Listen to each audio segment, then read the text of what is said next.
معراج کے اثرات۔ کچھ دلوں پر تو آپ کی عظمت اور بڑائی کا سکہ بیٹھ گیا، کچھ لوگوں کی عقلیں حیران اور ذہن پریشان ہو گئے، کچھ لوگ شکوک و شبہات میں مبتلا ہو گئے، کچھ لوگ آپ کو جھٹلانے اور مذاق اڑانے میں لگ گئے، اور کچھ لوگ آپ کے عزیز دوست ابو بکر کے گھر پہنچے کہ ان کو بھی یہ عجیب خبر سنا دیں۔ انہوں نے کہا، ابو بکر، اپنے جناب کی باتیں سنی؟ کہتے ہیں آج رات مجھے بیت المقدس کی سیر کرائی گئی۔ ابو بکر بولے، کیا آپ نے فرمایا ہے؟ مشرکین، جی ہاں، تمہارے جناب یہ کہہ رہے ہیں، ہم اپنے کانوں سے سن کے آ رہے ہیں۔ ابو بکر بولے، اگر آپ نے یہ فرمایا ہے تو یقیناً سچ فرمایا ہے۔ مشرکین بولے، یہ بھی کوئی یقین میں آنے کی بات ہے؟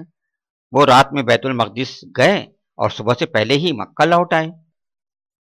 ابو بکر نے جواب دیا، بے شک یہی کیا، مجھے تو اس سے بھی زیادہ عجیب باتوں پر یقین ہے۔ وہ کہتے ہیں رات ہو یا دن، کوئی بھی وقت ہو، آسمان سے میرے پاس ذرا سی دیر میں وحی آ جاتی ہے اور مجھے اس میں کوئی شبہ نہیں ہوتا۔ تم تو بیت المقدس تک ہی آنے جانے پر حیران ہو۔ بتاؤ یہ کتنی عجیب بات ہے کہ منٹوں اور سیکنڈوں میں آسمان سے وحی آ جاتی ہے۔ پھر ابو بکر رضی اللہ تعالیٰ عنہ پیارے نبی کے پاس آئے۔ اس وقت آپ کعبے میں تھے اور مشرکین آپ سے کہہ رہے تھے، محمد، اب تک تو ہمیں کوئی شبہ ہی تھا، لیکن آج یقین ہو گیا تم واقعی جھوٹے ہو۔ اپنے جی سے گھڑ گھڑ کر ہر بات کہتے ہو۔ ہم لوگ تو اونٹوں پر جاتے ہیں تو 1 مہینہ پہنچنے میں لگتا ہے اور 1 مہینہ واپسی میں، اور تم کہتے ہو ایک ہی رات میں بیت المقدس گئے بھی واپس بھی آ گئے۔ لات و عزا کی قسم، ہم کبھی نہیں مان سکتے، یہ بالکل جھوٹ ہے، سراسر جھوٹ۔ ابو بکر بولے، محمد جھوٹ نہیں بولتے، آپ جو کچھ فرما رہے ہیں بالکل سچ فرما رہے ہیں۔ متیم بولا، محمد، ذرا بیت المقدس کا نقشہ تو بیان کرنا۔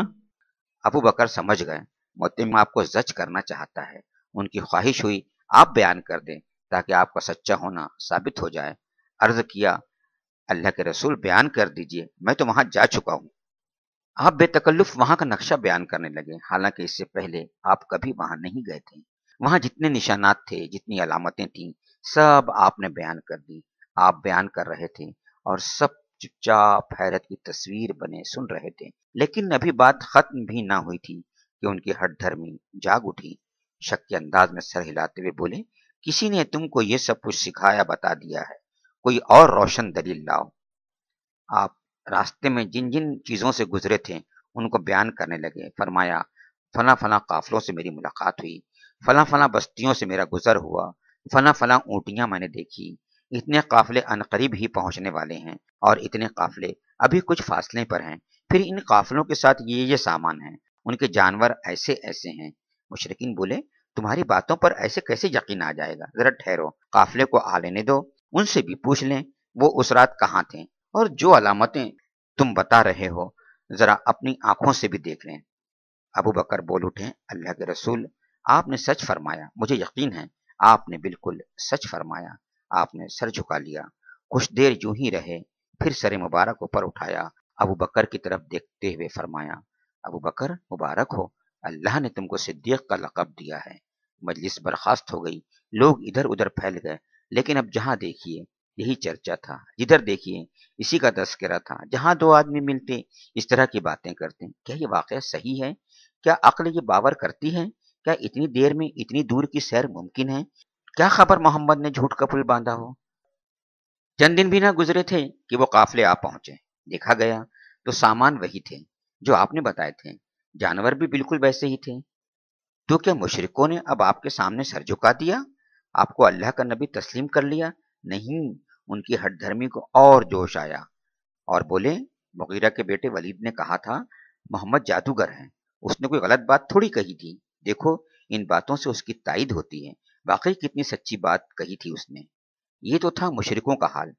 مسلمانوں کے لیے بھی یہ واقعہ کچھ کم اہم نہ تھا، یہ ایک فیصلہ کن موڑ تھا جس نے کھرے کھوٹے کو الگ کر دیا۔ معلوم ہو گیا کس کا ایمان مضبوط ہے اور کون ابھی ایمان سے دور ہے۔ جس کا ایمان مضبوط تھا، اس واقعے سے اس کا ایمان اور زیادہ چمک اٹھا، اس میں اور زیادہ مضبوطی اور تازگی آ گئی، مگر جن کے دل بیمار تھے، جن کے ایمان بے جان تھے، وہ طرح طرح کے شکوک میں مبتلا ہو گئے، وہ اوہام کے بھنور میں گر گئے، بالآخر دین سے پھر گئے۔ سفر معراج کی ایک جھلک۔ پیارے نبی صلی اللہ علیہ وسلم مخلص ساتھیوں میں بیٹھے اللہ نے جن بڑی بڑی نعمتوں سے نوازا تھا اس کا تذکرہ کرنے لگے۔ بیت المقدس سے آسمان پر جانے کا حال سنایا، وہاں قدرت کے جو جلوے دیکھے ان کو بیان فرمایا۔ آپ نے فرمایا اس طرح حضرت جبریل مجھے پہلے آسمان پر لے گئے، وہاں تمام انسانوں کے باپ حضرت آدم سے ملے۔ حال یہ تھا کہ جب دائیں طرف دیکھتے تو خوشی سے کھل اٹھتے اور بائیں طرف دیکھتے تو مارے غم کے آنکھوں میں آنسو بھر لاتے۔ کیوں کہ دائیں طرف نیک اولاد کے اعمال تھے، بائیں طرف بری اولاد کے۔ حضرت آدم علیہ السلام نے آپ کو دیکھا تو فرمایا خوش آمدید اے نیک نبی، مرحبا صد مرحبا اے نیک فرزند۔ پیارے نبی نے سوال کیا جبریل یہ کون ہے؟ آپ نے تعارف کرایا یہ آدم ہیں، سارے انسانوں کے باپ۔ پھر آپ کو دوسرے آسمان پر لے گئے، پھر تیسرے آسمان پر، اسی طرح آگے بڑھتے گئے۔ جس نبی کے پاس سے آپ گزرتے یہ دل نواز فقرے آپ کا استقبال کرتے، خوش آمدید اے نیک نبی، مرحبا صد مرحبا اے نیک بھائی، یہاں تک کہ آپ 7ویں آسمان پر پہنچ گئے۔ وہاں حضرت ابراہیم علیہ السلام ملے، دیکھتے ہی بولے خوش آمدید اے نیک نبی، مرحبا صد مرحبا اے نیک فرزند۔ پھر آگے بڑھے اور آگے بڑھے اور آگے، راہ میں جمال کے جلوے دیکھے اور جلال کے بھی ہزاروں فرشتے نظر آئے جو سجدہ و تسبیح میں مصروف تھے۔ بڑھتے بڑھتے آپ عرش الہی کے قریب پہنچ گئے، وہاں آپ پر اور ساری امت پر 50 نمازیں فرض ہوئیں۔ واپس ہوئے تو حضرت موسیٰ علیہ السلام کے یہاں سے گزر ہوا، انہوں نے دیکھتے ہی سوال کیا کہیے کیا فرض ہوا امت پر؟ حضور نے جواب دیا دن اور رات میں 50 نمازیں۔ موسیٰ بولے لوٹ کر جائیے اور رب سے کمی کی درخواست کیجیے۔ آپ گئے اور کمی کی درخواست کی، اللہ نے آدھی نمازیں کم کر دی۔ واپسی میں پھر حضرت موسیٰ علیہ السلام سے ملاقات ہوئی تو انہوں نے فرمایا پھر جائیے اور کمی کی درخواست کیجیے، اتنی نمازیں امت سے نہیں ہو سکیں گی۔ آپ پھر لوٹ گئے اور کمی کی درخواست کی، اللہ نے درخواست قبول کی اور کچھ نمازیں پھر کم کر دی۔ موسیٰ کو معلوم ہوا تو فرمایا اتنی نمازیں بھی زیادہ ہیں، ایک بار اور جائیے اور کمی کی درخواست کیجیے۔ آپ پھر تشریف لے گئے، اللہ نے اس بار 5 نمازیں کر دی۔ فرمایا یہ 5 نمازیں ہیں لیکن ثواب ان کا 50 کا ہے، میرے فیصلے بدلہ نہیں کرتے۔ پوری رات گزر گئی اور مخلص ساتھی بیٹھے رہے۔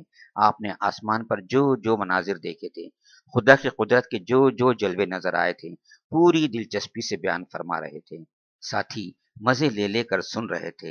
آپ نے جنت میں جو کچھ دیکھا تھا وہ بھی بیان فرمایا، نیک ساتھیوں کو مزدہ بھی سنایا، جنت میں یہ نعمتیں ہیں جو تمہارے انتظار میں ہیں، لیکن جو دین سے پھر گئے وہ، ان کے بارے میں خود خدا نے فرمایا وَإِذْ قُلْنَا لَكَ إِنَّ رَبَّكَ أَحَاطَ بِالنَّاسِ وَمَا جَعَلْنَا الرُّؤْيَا الَّتِي أَرَيْنَاكَ إِلَّا فِتْنَةً لِلنَّاسِ وَالشَّجَرَةَ الْمَلْعُونَةَ فِي الْقُرْآنِ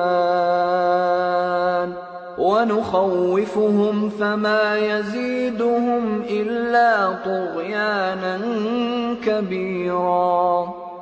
یاد کرو اے محمد، ہم نے تم سے کہہ دیا تھا کہ تیرے رب نے ان لوگوں کو گھیر رکھا ہے، اور یہ جو کچھ ابھی ہم نے تمہیں دکھایا ہے، اس کو اور اس درخت کو جس پر قرآن میں لعنت کی گئی ہے، ہم نے ان لوگوں کے لیے بس ایک فتنہ بنا کر رکھ دیا۔ ہم انہیں تنبیہ پر تنبیہ کیے جا رہے ہیں، مگر ہر تنبیہ ان کی سرکشی ہی میں اضافہ کیے جاتی ہے۔